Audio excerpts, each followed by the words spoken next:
I've previously talked at length about characters that were made for the DC animated universe. There are quite a few of them that are pretty well known, like Harley Quinn, Renee Montoya and Livewire. And they've all appeared in the mainline comics as well as movies or TV shows. There's also a small group that have had a limited number of appearances in the comics, like Baby Doll, Roxy Rocket and Ink. And then there's one character that has never appeared outside of the DCAU, and that is Luminus. Now, it's not too surprising that Luminus didn't become a big deal. He only appeared in 2 episodes of Superman the Animated Series and 1 scene in an episode of Justice League. Then there's the fact that there are already a bunch of light-based heroes and villains in DC Comics already. But one of the things that I think is pretty interesting about him is how brilliant a scientist he was, and how he just squandered his abilities in the name of petty revenge. This is something that's a recurring theme with Superman villains. Arrogant men who are used to being the smartest person in the room, but feel inadequate in Superman's presence and dedicate themselves to destroying him. Let's talk about the man who would become Luminus. Edward Lytener. He's another DC Animated Universe villain that was introduced in his civilian identity before he became a costume supervillain. See also Metallo and Two-Face. He had blown the whistle on some shady dealings going on at LexCorp to Lois Lane, who wrote a powerful expose that ended up winning her an award. However, at the award show she was threatened and almost killed by a mysterious assailant who was unhappy about the article. Several potential candidates for the perpetrator are shown in this episode. First, there's a one-and-done rival journalist at the Daily Planet, Julian Frey. But he's not a credible candidate. He's just a catty old man, bitter that he didn't win the award. The second possible candidate is Detective Bowman, who has been assigned her case, but isn't that enthusiastic about solving it, given that Lois had written another expose that scuttled his chances of a promotion. While he isn't the killer, he is shown spying on Lois when she sleeps, which makes it immediately clear to us that he is a villain. Just not the villain of this episode. This scene wouldn't be followed up on until a later episode, The Late Mr. Kent, probably my favourite STAS episode. Note to self, make a video about The Late Mr. Kent one day. But in the context of this episode, presumably he was just creeping on her, although I suppose he may have been keeping an eye out for any attacks on her at her own home. But I find that hard to believe. The next suspect is Lex Luthor, given that parts from his company were used in the devices that were used to try to kill her. But Lex is very open about the fact that Lois's exposés really didn't have much impact on his business, and he likes her. He's more concerned about the possibility of someone within his company acting without his approval, and vows to track down the source. The actual culprit, it is revealed, is Edward Lytener. Yes, he acted jovial and helpful to Lois when she came to see him, but secretly he resented her. He had given up his career and his standing as a scientist to help Lois write her article, and expected her to have a relationship with him. But she was never interested. He felt used and decided to kill her for making him feel small. I guess it's just too much to ask that he might have felt bad about the wrongdoing taking place at LexCorp and wanted to do something about it. The thing was, he never even took his shot with Lois. He just expected her to approach him, and she didn't do it. I'm not saying that things would have been different if he had made the first move, but it's indicative of his incredible arrogance.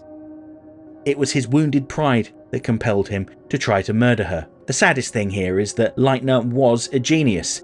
He made some incredible inventions, including a suit that harnessed red solar energy made specifically for attacking Superman, and later on, hard-light holograms that could have revolutionised the entertainment industry if only he'd just let go of his own ego. This episode also demonstrates Lois Lane's intelligence as she catches Lytener out in a lie. When she first approached him for help, he congratulated her on winning the award, and then mentioned he was happy to help as he had been working for 24 hours straight and needed the break. Lois noted that he didn't have a TV or radio in his workshop, so how would he have known that she had won the award unless he was involved in the scheme? And we see Lytener's friendly facade drop the moment he realises that she'd caught him out. Busted! This is where Lytener shows his true self, a bitter, arrogant, cowardly liar. Despite his intellect, he's no match for Lois or Superman. And the thing that I really like is that despite Lytener getting fired from LexCorp for leaking info to the press, Lex Luthor clearly still recognises his talent and abilities. After Superman defeated Lytener and had him sent to prison, Luthor continued to provide Lytener with tools and materials to work on special projects while in prison, special projects that he used to escape. Now, Luthor isn't stupid. He had to know what Lytener was going to do with that equipment. I really like the imagery when Lois calls Luthor up to accuse him of helping Lytener. Luthor is adamant that while he had been working with Lytener, he had been working on legitimate projects. He claims to be just as surprised as everyone else when Lytener escaped and took over his satellite network. Just think of the countless millions of dollars he's missing out on every day that the network is down.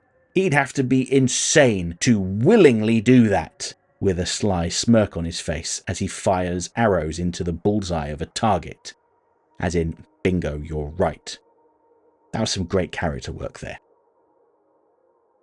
But after escaping prison, Lytener adopts the identity of Luminus, which has a double meaning. Firstly, the literal one, as in giving off light.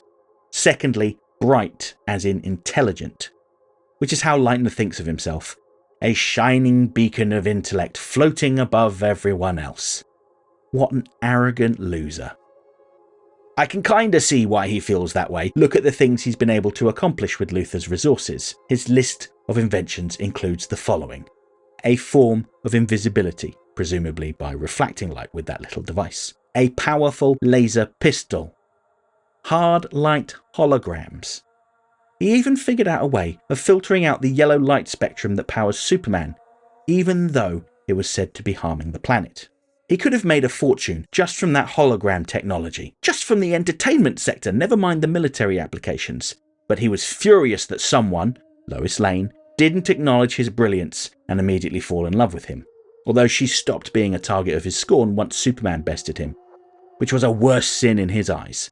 Of course, that didn't stop Lois from becoming a helpful tool for attracting Superman. And it's funny that this arrogance isn't a character trait exclusive to Luminus. Lex Luthor, for instance, has dedicated untold funds to developing all sorts of weird technology that might give him an advantage over Superman. Kryptonite-powered cyborgs, parasitic body armor, Project Cadmus. Huge technological advances that furthered humanity, all created in the name of beating Superman. And I talked about this in a separate video, which not enough people have watched, so definitely add this to your watch later list if you haven't seen it already. I've included a link to that video in the info button in the top right corner, as well as this video's description, so it's nice and easy for you. But yes, Luminus's arrogance is his flaw. There was no way he could have beaten Superman, and as such he was sent back to jail, where he would stay until a jailbreak during the Justice League episode, Only a Dream Part 1. Luminus is one of a handful of superpowered villains that escaped from prison during a riot, along with Volcana, Solomon Grundy, Firefly and Copperhead.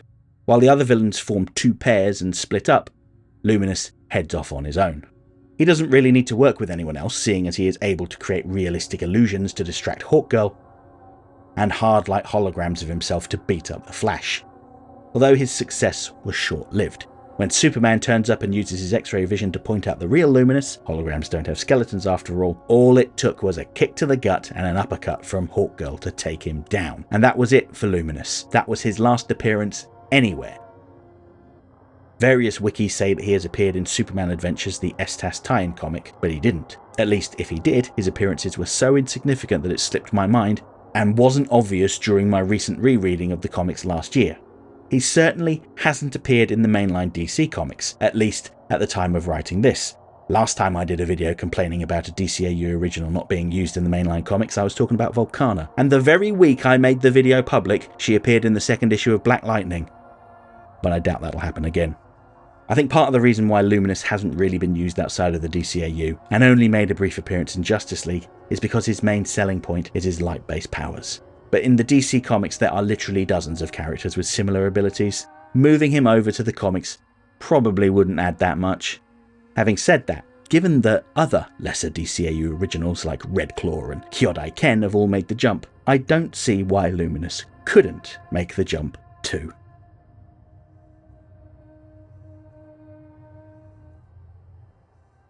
Okay, that's it for this week's essay. If you liked the video, don't forget to like, share, subscribe, leave a comment, tell all your friends about me.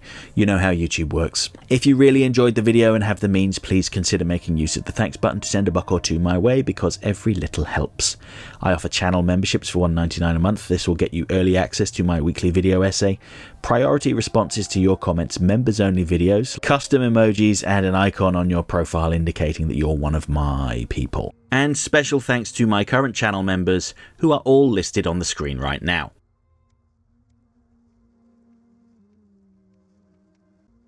Next time I want to revisit one of my favourite episodes of The Adventures of Batman and Robin. We're going to be talking about Sideshow.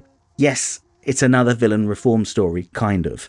But this also has the distinction of being a very loose adaptation of a comic book story from the 1970s. And I would like to talk more about that. Hope to see you then.